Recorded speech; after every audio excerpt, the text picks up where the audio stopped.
Alright guys, we're back in business with the good mic. Don't have to sound like I'm underwater wearing a mask. Can I say that word now? Is it too soon?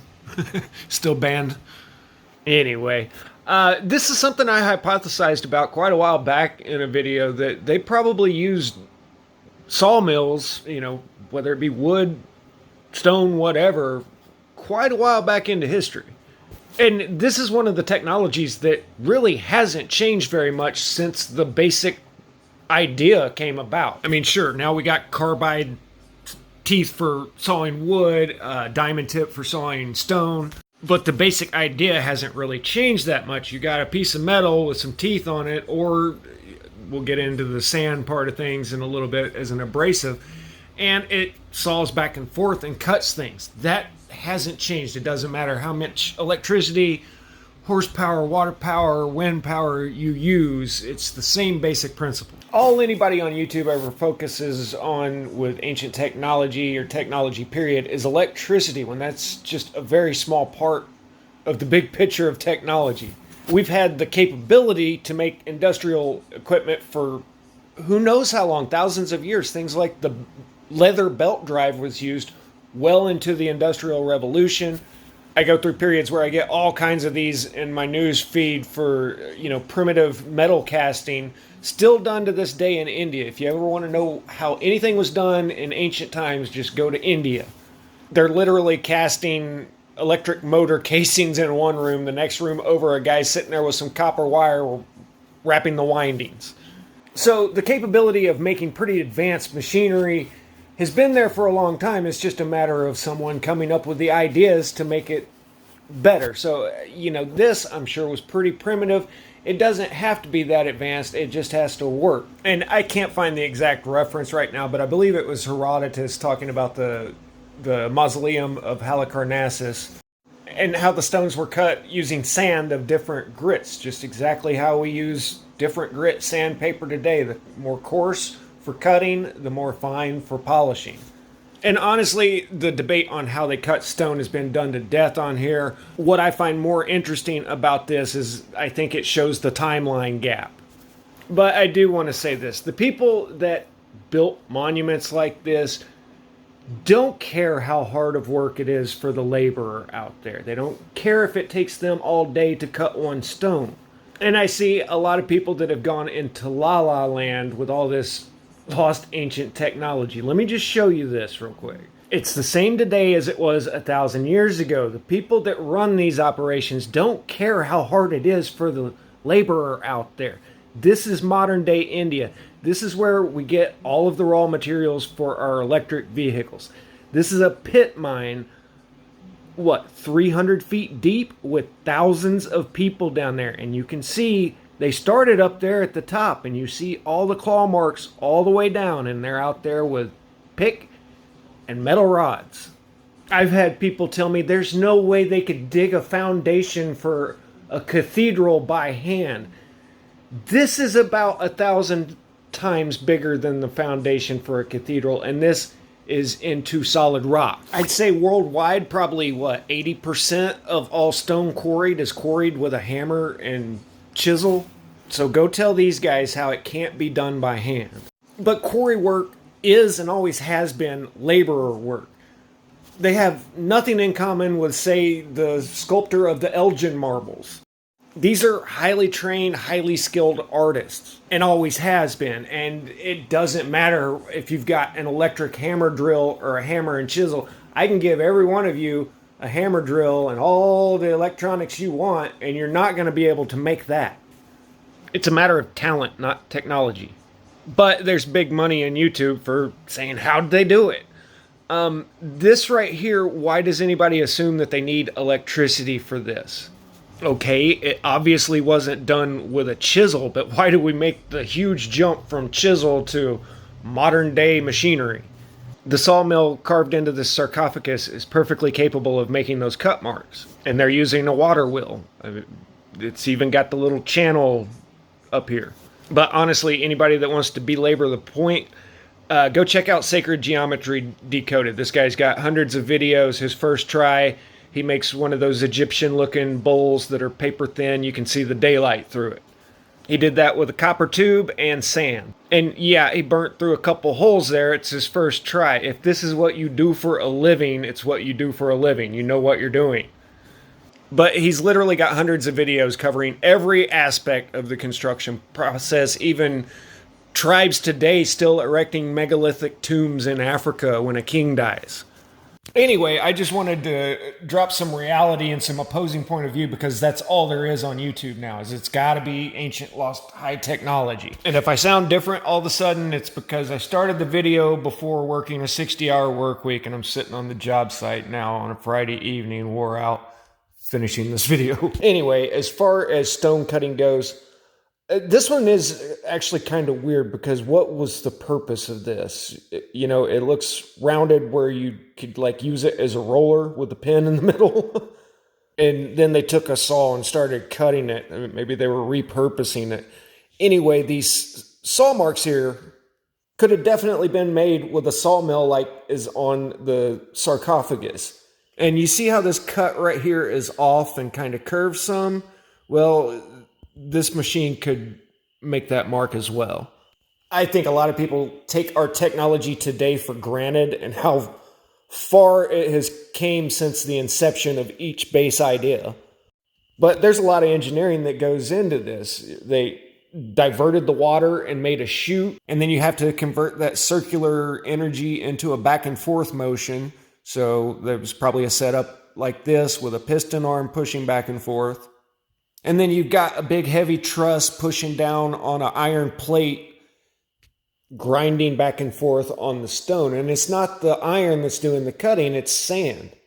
So in reality, probably the only manual labor you have is someone sprinkling sand over this. Could have been automated as well, but who knows? And if one blade is good, then 4 or 5 blades is better. That's something that it's not going to take very long for you to realize, you know. Now, the metal blades are going to wear out too, so I'm sure they've got some kind of clamping system built into their jig so that they can replace those. So this thing's out here sawing back and forth, some guy sprinkling sand on it every 5 minutes or so, and the end comes loose. One of your blades gets off, and that loose blade starts to wander, and it cuts kind of a circular motion here. And here's the reality of it, is it's too high-tech for mainstream archaeology to accept, and it's too low-tech for YouTube to accept. Trust me, you ain't getting 1 million views over talking about a sawmill, but it's much more likely that these marks were made by a simple machine like this that's actually pretty well high technology. All right, session 3 audio. I'll get this done one of these weeks. But here's the deal, and people get really mad when I point out very basic facts. But at this point, there's probably hundreds of thousands of videos covering this subject, and not one person has come up with a sprocket or a belt or any piece of mechanical equipment from this time frame. And sure, somebody can say, well, they're covering everything up, but that person hasn't studied archaeology in the least little bit, because 99% of all archaeological finds are done by just regular people. It's usually farmers and construction workers. And in this day and age, to not have one single leak from somebody saying, hey, I found this, and posting it on the internet, or to say that they were highly advanced, more advanced than us, and not a single trace of their equipment has survived, it doesn't hold water. It was a great hypothesis back in 2013, but now 10 years later and nobody's come up with any goods, it's not looking very plausible. Sorry. I've seen hundreds of videos on the Great Pyramid being some type of unspecified energy generator. What about the thousands of Nubian pyramids? Are those portable generators? Honestly, I think Peru, you find the most unique stone structures. And these would be top of my list for advanced technology. But I would say that these could have came from the previous world age, the age of Noah and the Epic of Gilgamesh. There's thousands of cultures that remember the Great Flood, which means that they extend back before the Great Flood. So I would say that these structures high up in the mountains of Peru and even the pyramids of Egypt could have possibly come from the previous world age. And they could have been very technologically advanced. But the fact is, I haven't seen any hard evidence that since the time of the ancient Greeks, our whole world age, there has been anything more advanced than we are today, to say the least. And hey, as soon as somebody shows me a 2,000-year-old vulcanized rubber tire or a diamond-tipped saw blade, I'll change my mind and do a video about it instantly, but nobody can show me anything close to that kind of proof. And if that's not the truth, then I want to know what is the truth. And my somewhat educated guess is just a guy who has studied a lot of history outside of YouTube, is that the ancient world was probably right on the verge of the Industrial Revolution when it fell. We have documented artifacts like Heron's engine, which, shows that they realized the power of steam and knew that they could put it to use and made a simplistic motor.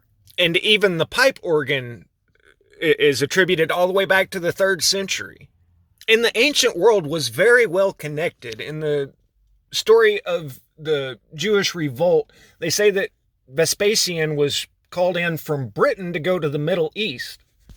And whether Josephus, the sole source of this information, really lived in 0 AD or not, it's still implying that nobody thought twice about them traversing those distances at that time. Ancient cultures were all connected.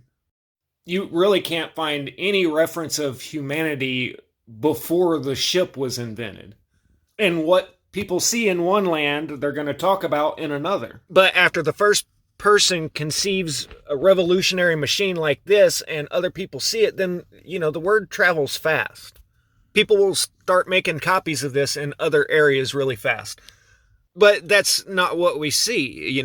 Mainstream says that these were invented basically at the end of the Dark Ages, when now we've got proof that this dates all the way back to the ancient world. They're saying 3rd century AD. And then there's the Dark Ages and 800 years of a complete blackout of anybody writing anything down. And on the other side of that, in the 1300s, boom, there's 10 to 12,000 mills in the UK alone. Some powered by water, some powered by wind. But does that really make any sense that, after 800 years of basically no technological advancement, then we have water mills and windmills popping up everywhere.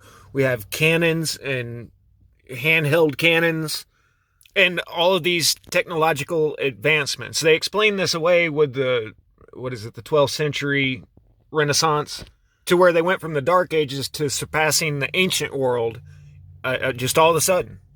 Revolutionary new technology is pretty rare, but once it does come along, then you've got hundreds of new minds that look at it and say, okay, well, I can tweak this little bit and make this better. And so it progresses exponentially fast. Anyway, I think this goes as further proof of phantom time being added in, to where what we have for, 0 to 500 AD would actually be the 500 years prior to the catastrophes of the 1300s. And they chalk it up to the Renaissance of the 12th century. And another thing here that I think shows that something drastic happened between the ancient world and our modern world, aside from other obvious things like, the Roman baths are everywhere, so they used to take baths all the time, and then by the 1400s, they didn't. Well, that's because all the aqueducts were damaged and weren't working anymore, so the fresh water supply for cities was gone. But I want to point this out as well, because I've heard this dozens of times. They say that if you're leaving Hierapolis in the ancient world, on both sides of the road, it's lined by both monumental tombs and plain sarcophagi. In my understanding, it was like this in basically every major city. If you're coming into the city, then the rich and important people had huge monuments built to them. And they would bury these people with all kinds of riches and gold and whatnot. And obviously didn't have a problem with thievery at the time. Well, today you can't find any of these tombs. And I've seen this in many documentaries where they say the tomb of so-and-so used to be here. Well, what happened to all those? And I mean, we're talking about every major city of at least the Mediterranean region. and nothing's there today. So we went from a world where they didn't have to hide the tombs. They were right there for everybody to see and never had a problem with grave robbers, evidently.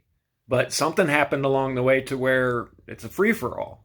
Just like every one of the Nubian pyramids that are torn halfway down. That's because the burial chamber was right in the middle, and grave robbers tore the thing apart to get to what's inside. And hey, maybe I'm wrong. Maybe I'm way off, and there was a nuclear fusion reactor inside of here. But before archaeologists, there was just grave robbers, and you don't think that if there was something really cool, really groundbreaking found in there that would obviously make you very rich, that it wouldn't have made it anywhere near the public's eye yet. And like I said, anybody shows me any good evidence, then I'll be the first one to make a video about it. But looking at old stones and saying, I feel like it's this and that, yeah, I'm sorry, it's getting old. And I would think by this point, most people would start catching on to, hey, this is just the same video saying the same thing over and over again because it gets a lot of clicks, you know? Sure, by all means, question the narrative. I have. But when all the answers come back a certain way, you can't just say, well, no, that's not what I wanted to hear.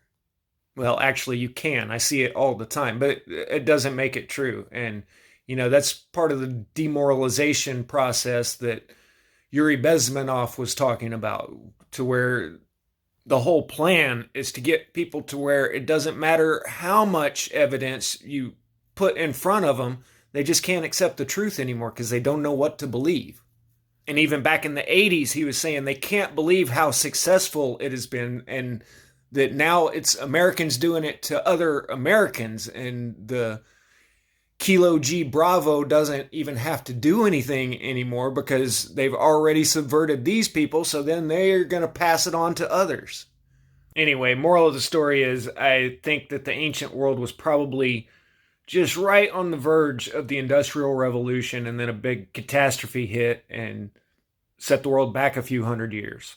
It doesn't make sense that England, for example, went from really no history to speak of to all of a sudden 10 to 12,000 mills, which I'm assuming means basically one in every town. They probably just counted the towns from that time, and then jumped straight from that to building big, huge cathedrals. Anyway, that's enough out of me. I got another long week ahead of me, so I'll catch you guys on the next one. Static out.